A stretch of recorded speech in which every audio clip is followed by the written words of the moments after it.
Oke, kembali lagi sama saya Iksan. Pada video kali ini kita akan masuk ke pembelajaran seminar AE ya. Kembali ke seminar AE pertemuan ketiga. Kali ini kita akan membahas tentang analisa ekuitas. Oke, untuk mempersingkat waktu, saya langsung ke materi. Ini ya. Oke, analisa ekuitas. Di sini sih slide-nya nggak banyak dan kita nanti akan banyak latihan soal di hari Sabtu ya. Di sini saya mau cuman jelasin dasar-dasarnya aja dulu, materinya seperti apa, teori seperti apa. Oke, pertama kita akan bahas dasar-dasar dari ekuitas. Nah, basic dari ekuitas itu sebenarnya banyak ya, banyak banget. Cuman karena untuk ini tujuan seminar AE dan analisa ekuitas itu ada sendiri mata kuliahnya nanti di semester berikutnya. Oleh karena itu, di sini saya coba langsung masuk ke rumus-rumus aja ya. Untuk definisi-definisi silahkan kalian cari sendiri di Google. Tapi ketika nanti, ini kan tujuan sebenarnya kan untuk agar kalian bisa mengerjakan sertifikasi wakil manajer investasi. Nah, di WM itu nggak terlalu banyak teori-teori kayak apa itu ROE, apa itu PI, apa itu laba bersih, tapi langsung ke soal-soal berikut dengan perhitungannya. Oke, pertama jadi laba bersih ya. Kita harus tahu dan kita harus pahamin bahwa laba bersih itu bisa dibagi berdasarkan dua, gitu ya, yakni dividen dan laba ditahan. Kalau kalian sering dengar RUPS, rapat umum pemegang saham, gitu ya. Nah, RUPS itu untuk menentukan berapa besaran persentase yang mau dibagikan ke dividen pemegang saham, ke dividen para pemegang saham. Berapa persen terhadap laba bersih, gitu ya. Jadi kalau saya di sini saya coba ya sambil main whiteboard. Jadi sini saya akan sering screen sharing dan stop share. Tadi ingat ya laba ditahan ada dua. Laba bersih peruntukannya ada dua untuk laba ditahan dan dividen. Di sini saya coba ini ya teks gitu ya. Oke, kalian harus ingat laba bersih itu terbagi atas dua. Saya lagi dulu nih. Ini nomor satu ya, yaitu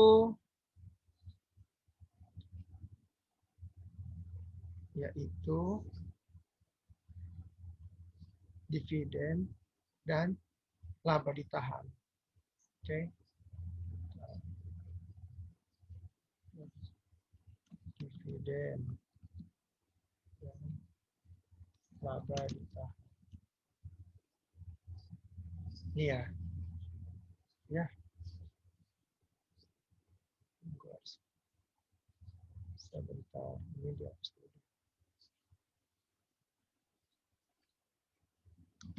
Laba ditahan. Atau retained earning ya. Retention rate bisa juga. Rate atau RR. Banyaklah sebutannya. Coba sini.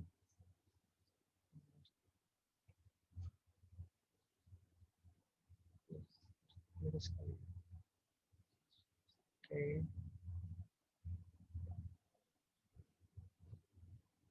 Dividen. Oke. Jadi perlu diingat laba bersih peruntukannya dua. Oke. Artinya apa? Kalau laba bersih let's say 100% ya, berapapun nominalnya, kita bicara persentase. Kalau misalkan dividen di RUPS disetujui let's say 70%. Berarti laba ditahannya berapa? Laba ditahannya berarti 1 dikurang 70%. Satu itu tahu kan, satu itu berarti 100% kan. Berarti laba ditahannya tinggal 30%. Oke. Oke ya. Nah ini konsep dasar ekuitas nomor satu. Oke, ini diingat. Kita balik lagi ke materi.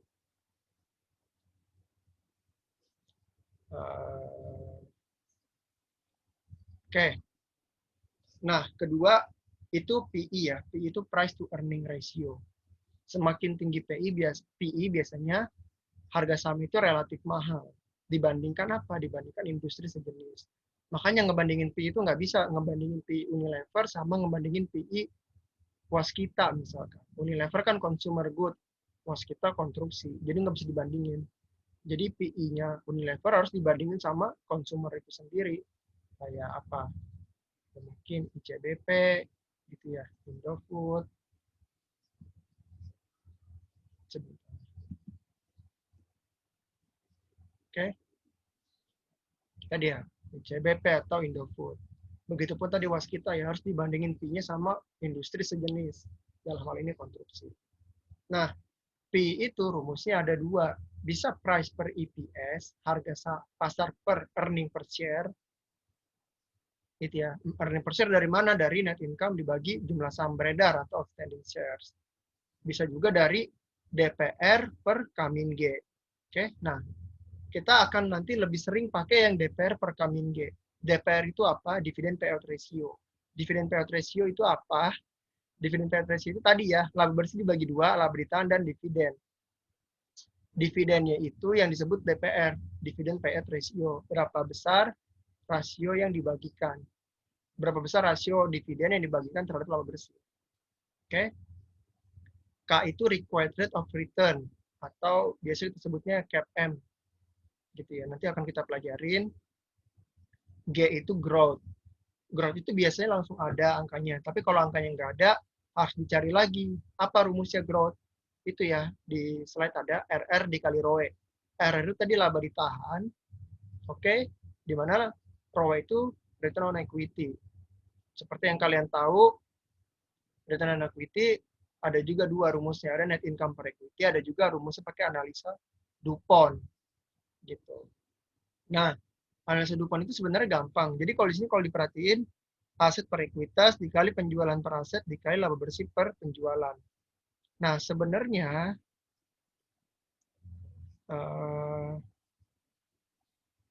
mana nih mau annotate sebentar. Oke. Sebenarnya aset ketemu aset kan bisa dicoret kan? Dicoret, dicoret hilang. Laba bersih. Penjualan sama penjualan bisa kan dicoret?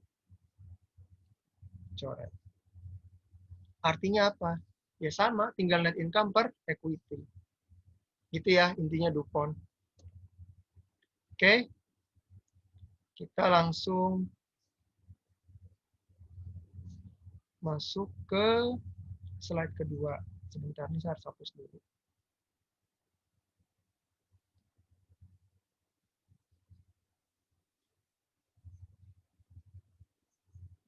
Oke.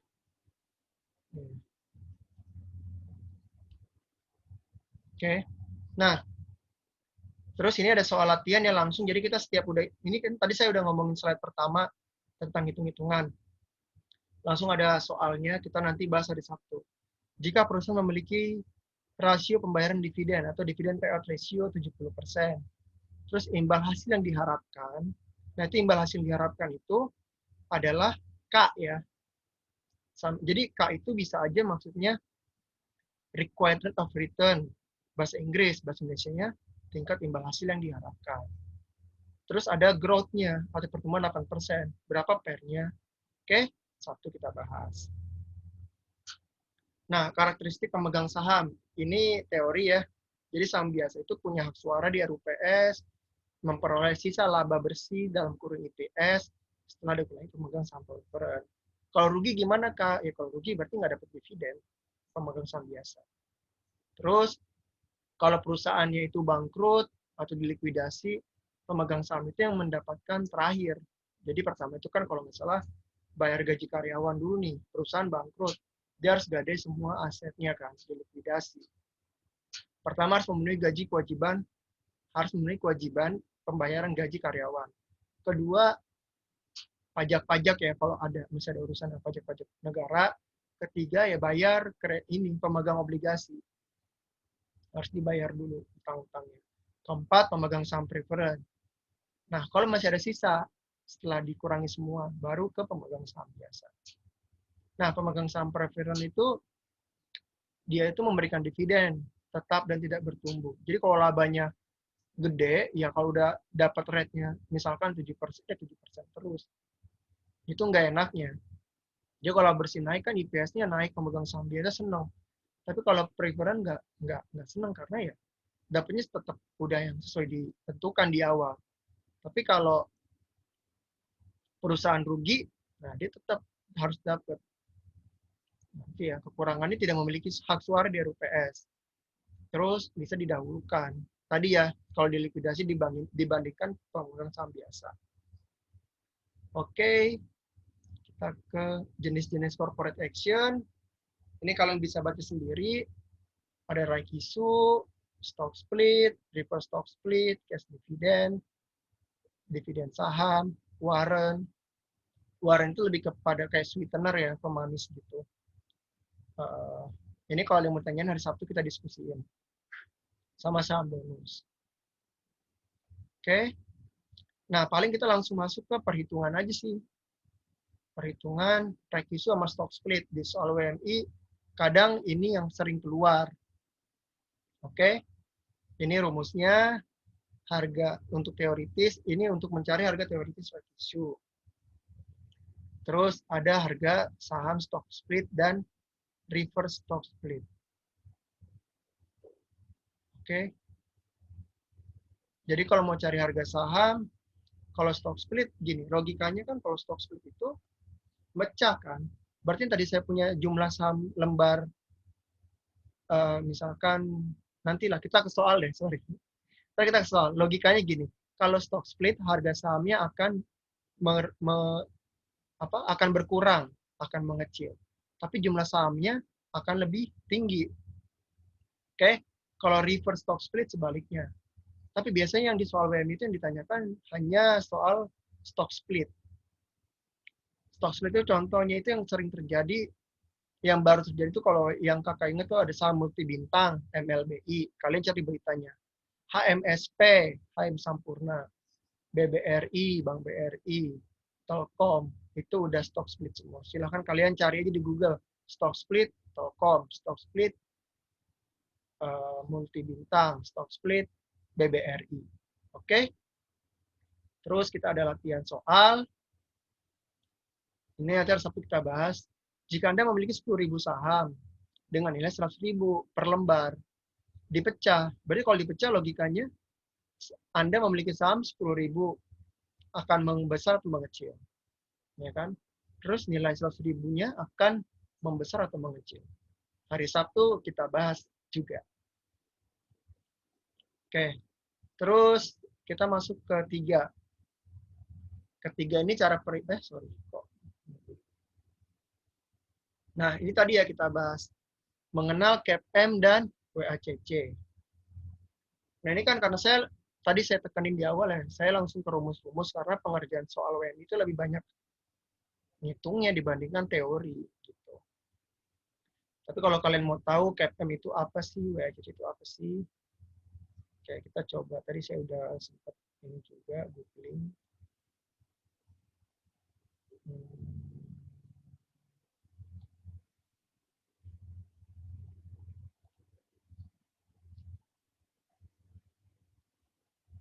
Ya, jadi CAPM itu merupakan metode untuk mengetahui harga yang benar dari suatu saham atau hampir semua manajemen menggunakan proyeksi harus kasih. Intinya gini sih. Intinya itu gini loh, CAPM itu maupun CAPM dulu lah. CAPM itu lebih kepada itu tadi ya, mencari imbal hasil yang diharapkan. Karena ketika kita mau berinvestasi di investasi yang beresiko, dalam hal ini saham, tentu kita punya hitung-hitungan dong, mau return berapa. Tidak mungkin saya taruh saham terus saya berharap return saya sama dengan deposito. Kenapa tidak mungkin? Deposito risikonya lebih kecil dibandingkan saham. Masa saya mau dengan risiko yang lebih, saya saham misalkan, risikonya lebih besar dibandingkan deposito, masa saya mau returnnya sama dengan deposito? Kan sesuai prinsip kan, high risk, high return. Nanti kita akan bahas ini di garis SML ya. security market line. Intinya itu. Nah, WACC ini adalah biaya rata-rata tertimbang dari modal, weighted average cost of capital. Nanti akan menghitung bobot ekuitas dan bobot cost of debt, utangnya. Oke, kita langsung ke materi lagi.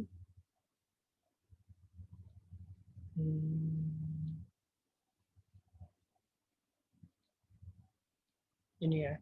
Tadi ya, intinya cost of equity ini atau CAPM ini tadi ya untuk nyari huruf K di DPR per Kamin G. M ini rumusnya risk free ditambah beta dikali return market dikurangi risk free. Oke.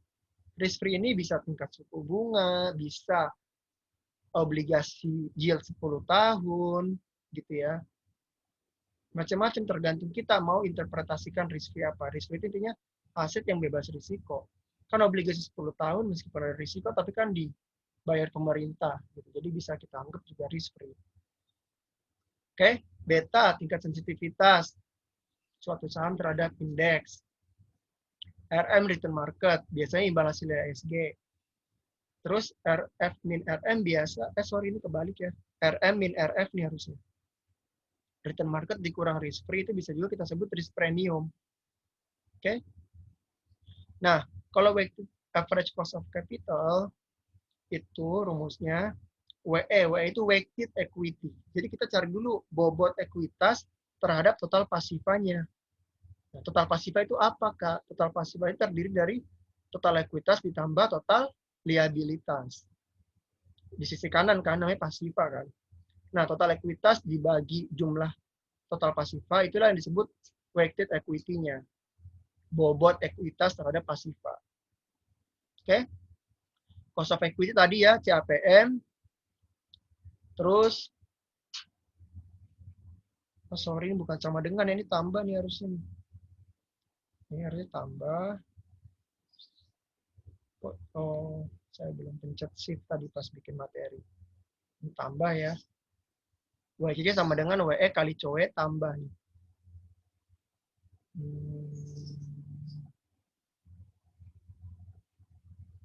Sebentar. Anotet mana nih anotet lagi.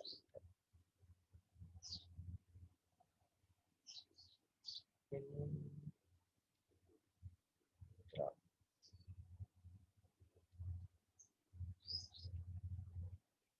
Tambah ya. Tambahin jelek kamu. Oke, tambah lah ini ya. Tambah WD kali cost of debt. Kali 1 min tax. Oke. Sebentar.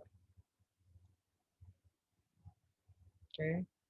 Terus weighted debt tadi sama ya kayak weighted equity. Bedanya ini sekarang menghitung total debt terhadap total pasifa. Dikali cost of debt. Cost of debt ini biasanya udah ada di soal langsung. Gitu ya. Cost of debt itu beban bunga obligasi suatu perusahaan dikali 1 min tax. Oke. Tentu ada latihan soalnya. Hari Sabtu kita bahas.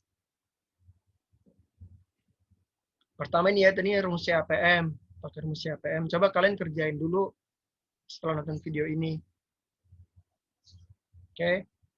Kedua ini rumus WHCC. Oke. Kakak harap dikerjain, Sabtu kita bahas. Karena kalau percuma kakak bahas, kalian belum ngerjain, jadi kalian belum punya gambaran soal. Kalian kan udah dewasa ya, jadi saya nggak mau bilang mewajibkan ini tugas. Gitu. Ini kesadaran sendiri aja, kalau teman-teman mau ngerti, silahkan kalian pelajarin dulu sendiri, Sabtu kita bahas. Oke? Nah, sekarang kita bahas security market line.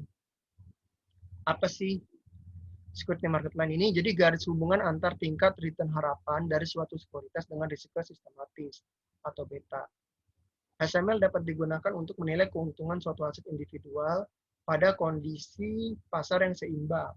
Sedangkan CML itu capital ya, capital market line, dapat dipakai untuk menilai tingkat return harapan dari suatu portfolio efisien pada suatu tingkat risiko tertentu. Nah, jadi gini, Intinya gini teman-teman, SML ini merupakan garis optimal. Oke. Ini nih expected return ya. IR ini expected return, return yang diharapkan. Ini beta. Artinya apa? Semakin ke kanan beta, maka semakin tinggi nih. Semakin tinggi beta, semakin tinggi risiko sistematis. Ya dong. Semakin tinggi risiko sistematis. Semakin tinggi risiko, kalian mengharapkan return tentu lebih tinggi dong. Ya kan? Nah, misal mana nih annotate lagi, annotate. Nggak mau. Oke. Misal di sini betanya 1 deh, 2 ya. Oh, sorry. Ini bukan teks.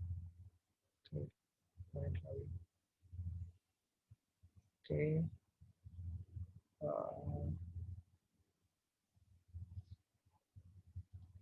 Oke. Gimana nih gambarnya bingung. Sebentar.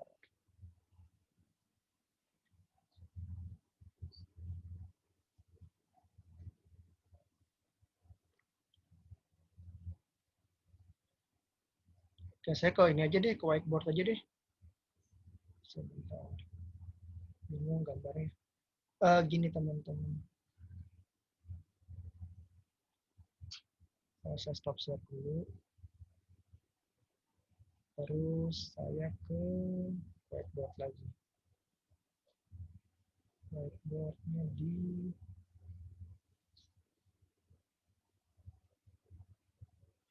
nah. Oke, saya coba pakai garis ya. Ini, tadi kan ada garis gini, garis lagi gini. Nah,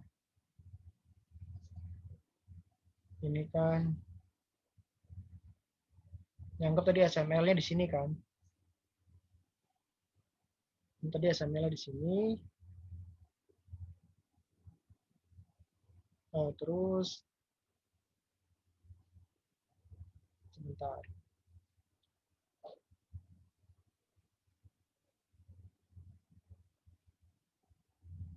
Nah, terus kan anggap di sini ada return. Tadi ini kan expected return kan. Misalkan kalian berharap di sini expected return-nya 8-9% deh. Ya kan. Di sini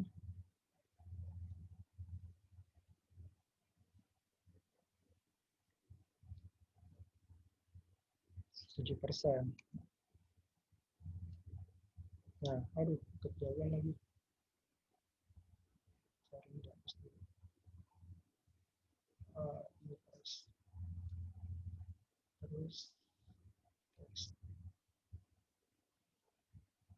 9%.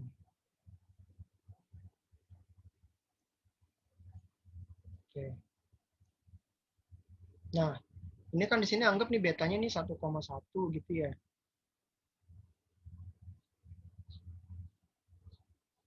Eh, 1,1.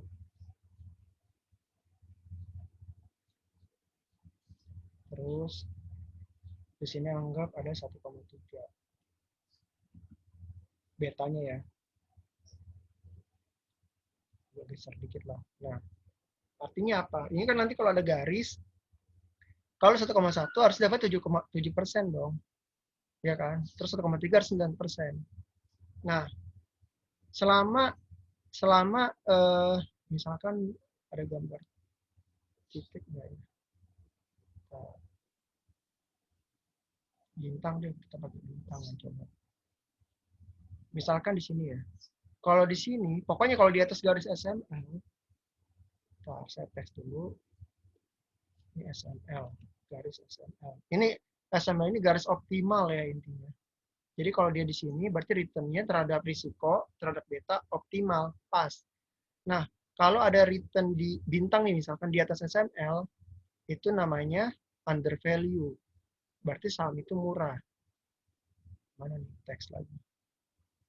Oke, under value. Kenapa murah? Karena dengan risiko yang hanya 1,1, dia bisa ngasih return tinggi. Gitu kan. Tapi kalau ada bintang di bawah garis SML, misalkan di sini. Terus, nah dia ini berarti over value, mahal. Kenapa mahal? Karena ya dengan risiko yang tinggi ke kanan, returnnya nggak optimal, nggak di bawah, bahkan nggak nyampe, bahkan tidak sama dengan garis SML, lebih rendah. Artinya saham itu mahal. Oke? Ini ya intinya garis SML. Kemudian saya stop share lagi, masuk materi lagi. Agak ribet juga ya. Oke, itu SML ya. Jadi kalau di atas garis SML lebih murah, under value. Kalau titiknya, nah ini tadi, ini bintang ya, ibarat bintang, ini bintang. Gitu. Di bawah SML itu over value. Nah, slide berikutnya ini ngitung-ngitung indeks aja. Kalian harus bisa hitung indeks. Ya, ini kita pakai cara market cap weighted. Yaitu merupakan perhitungan indeks saham dengan memperhitungkan bobot masing-masing saham berdasarkan kapitalisasi pasar. Contoh, ini rumusnya ya. Jadi market weight itu rumusnya sigma dari kapitalisasi pasar efek T1. Kapitalisasi pasar apa rumusnya? Kapitalisasi pasar rumusnya kan saham beredar dikalikan dengan harga. Ya kan, dibagi kapitalisasi pasar efek 0. 0 itu berarti harga sebelumnya, sebelum T1. Jadi rumusnya ini saham beredar dikalikan harga T1, maka ini kan 48 kali 10.000. Ini indeks awal ya 100. Gitu. Jadi awal 100 ternyata ke sini turun. Saham beredar dikali T1 terus tambah 12 dikali 5.000 tambah 80 dikali 5.000 dibagi 50 kali 10.000, 10 kali 5.000, 80 kali 5.000. Hasilnya 98,94. Berarti indeksnya turun sekitar berapa nih? 1%-an ya. Gitu ya. 1,06%. Oke. Nah, terima kasih. Tapi sebelum terima kasih, ada PR ya. Nah ini PR nih, Sabtu juga kita bahas. Silahkan kalian capture, coba kalian kerjain. Gitu. Satu soal aja kok PR-nya, nggak banyak kalau saya mah. Ini kuncinya pakai rumus itu ya. Mana nih? Annotate. Pakai rumus PR sama dengan DPR per dalam kurung K min G. Pakai ini. Sama satu lagi PR sama dengan price per EPS. Nah, ini kuncinya untuk dapetin soal ini. Ini udah kakak kasih clue, oke? Semoga kalian bisa ini bahasanya kayak orang jujur gitu loh, ngerjain sendiri, paham sendiri, dan kalau ada yang mau ditanyakan hari Sabtu kita diskusi. Oke, itu aja dari kakak. Good luck.